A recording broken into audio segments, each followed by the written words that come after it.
നോഹയുടെ പെട്ടകം. നോഹയുടെ പെട്ടകത്തിൻ്റെ കഥ വിശ്വാസം, അനുസരണം, ദൈവത്തിൻ്റെ നിയമം എന്നീ വിഷയങ്ങളെക്കുറിച്ചുള്ള ശക്തമായ ബൈബിൾ സന്ദേശങ്ങളിലൊന്നാണ്. ആ കാലത്ത് ലോകം മുഴുവൻ ദുഷ്ടതയാൽ, അക്രമത്താൽ, അഴിമതിയാൽ നിറഞ്ഞിരുന്നു. മനുഷ്യർ ദൈവത്തെ വിട്ടുമാറി അവനെ ആദരിക്കാത്ത ജീവിതം നയിച്ചു. പക്ഷേ ഈ ഇരുട്ടിനിടയിൽ നോഹ ദൈവത്തിനു മുമ്പിൽ നീതിമാനായി കണ്ടു. അവൻ ദൈവത്തെ സ്നേഹിച്ചു, അവൻ്റെ കൽപ്പനകൾ അനുസരിച്ചു. അതുകൊണ്ട് തന്നെയാണ് ലോകത്തിലെ മറ്റെല്ലാവരിൽ നിന്നും വ്യത്യസ്തനായത്. ദൈവം തൻ്റെ പദ്ധതി നോഹയോട് വെളിപ്പെടുത്തി.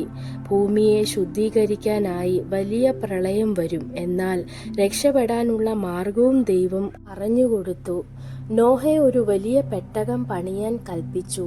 അവൻ്റെ കുടുംബവും ഓരോ ജീവജാലത്തിൻ്റെയും ഇരട്ടികളുമായി യാത്ര ചെയ്യാൻ കഴിയുന്നത്ര വലിയ ഒരു കപ്പൽ.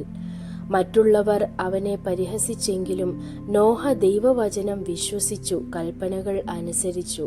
ജലപ്രളയം വന്നപ്പോൾ പെട്ടകത്തിനു പുറത്ത് എല്ലാം നശിച്ചു. പക്ഷെ നോഹയും അവൻ്റെ കുടുംബവും മൃഗങ്ങളും സുരക്ഷിതരായി. പല ദിവസങ്ങൾക്ക് ശേഷം വെള്ളം കുറയുകയും അവർ കരയിലെത്തുകയും ചെയ്തു. അപ്പോൾ ദൈവം നോഹയോടൊപ്പം ഒരു നിയമം ചെയ്തു. ആകാശത്ത് പ്രത്യക്ഷപ്പെട്ട വില്ലുകുടം, അതായത് ഇന്ദ്രധനുസ്, അതിൻ്റെ അടയാളമായി. ദൈവം വാഗ്ദാനം ചെയ്തു, ഇനി ഒരിക്കലും പ്രളയം കൊണ്ട് ഭൂമിയെ മുഴുവൻ നശിപ്പിക്കില്ല. ഈ കഥയുടെ സന്ദേശം വ്യക്തമാണ്. ദൈവത്തെ അനുസരിക്കുന്നത് സംരക്ഷണവും അനുഗ്രഹവും നൽകുന്നു. ദൈവത്തിൻ്റെ കൽപ്പനകൾ ചിലപ്പോൾ പ്രയാസകരമോ വിചിത്രമായോ തോന്നാമെങ്കിലും അവ അനുസരിച്ചാൽ ജീവനും രക്ഷയും ലഭിക്കുന്നു. നോഹയുടെ ജീവിതം നമ്മെ പഠിപ്പിക്കുന്നത് വിശ്വാസം എന്നത് ദൈവത്തെ പൂർണ്ണമായി വിശ്വസിക്കുകയാണെന്നതാണ്. അവൻ്റെ അനുസരണം തൻ്റെ കുടുംബത്തെയും ലോകത്തിലെ ജീവജാലങ്ങളെയും രക്ഷിച്ചു.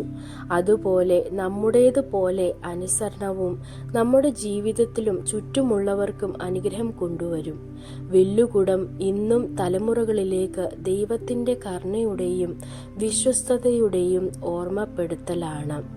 ദൈവം നിങ്ങളെ അനുഗ്രഹിക്കട്ടെ.